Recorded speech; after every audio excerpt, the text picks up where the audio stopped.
Hello, I'm excited to be here today to talk about how we can make professional development more engaging and exciting for our teachers.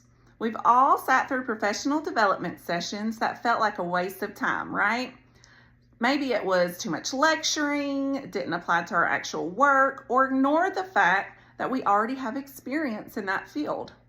That's where andragogy, which is the study of adult learning, comes into play. When we can design a PD session with adults in mind, it becomes more relevant, interactive, and effective. So what is andragogy? Andragogy is a term created by Malcolm Knowles. Malcolm Knowles studied how adults learn differently from children. He identified 5 key characteristics of adult learners. Those are, number 1, adults want control over their learning. They don't want to be treated like passive students. Number 2, they bring life experiences to learning. That means they connect new ideas to what they already know. Number 3, they learn best when the material is relevant. If it doesn't apply to their job or life, they typically tune out. Number 4, they prefer problem solving over memorization. They want practical skills that they can use right away. Number 5, they are motivated by personal growth. While some PD is mandatory, true engagement comes when they want to improve. So, knowing this, we have to structure our PD sessions in a way that respects and engages adult learners. So why this matters for professional development, you may ask. Too often, professional development is designed like a traditional classroom lesson. But when we apply andragogy, we make learning more engaging and practical. Teachers feel respected, they see the value in what they're learning, and they're more likely to use it in their classrooms.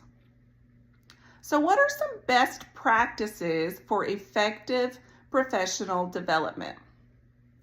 How do we make these PD sessions work for adult learners? Here are 3 key strategies. Number 1, make it interactive.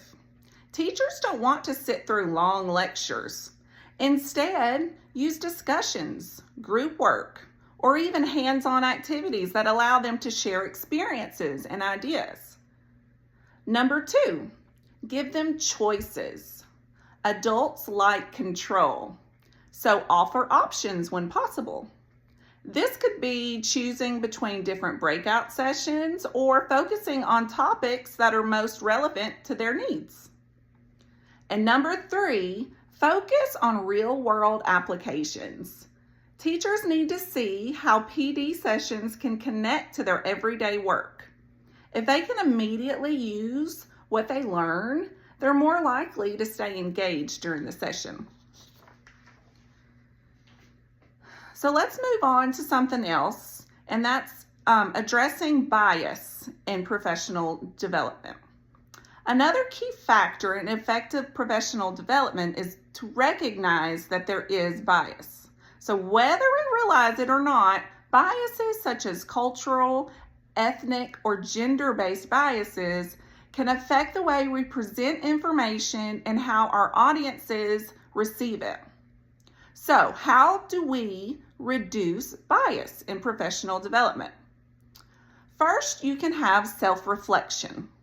Before you lead your session, ask yourself, am I unintentionally favoring one perspective over another? Another way is to be inclusive. Encourage all voices to be heard, ensuring that diverse perspectives are included in the discussions. And then lastly, you can use bias-free language. The words and examples we choose should reflect and respect the diversity of our audience. By being aware of bias, we create professional development sessions where all educators feel valued and supported. So in summary today, when we apply andragogy, make professional development interactive and relevant, and create an inclusive space, we make professional development something that teachers actually benefit from. Thank you so much for your time.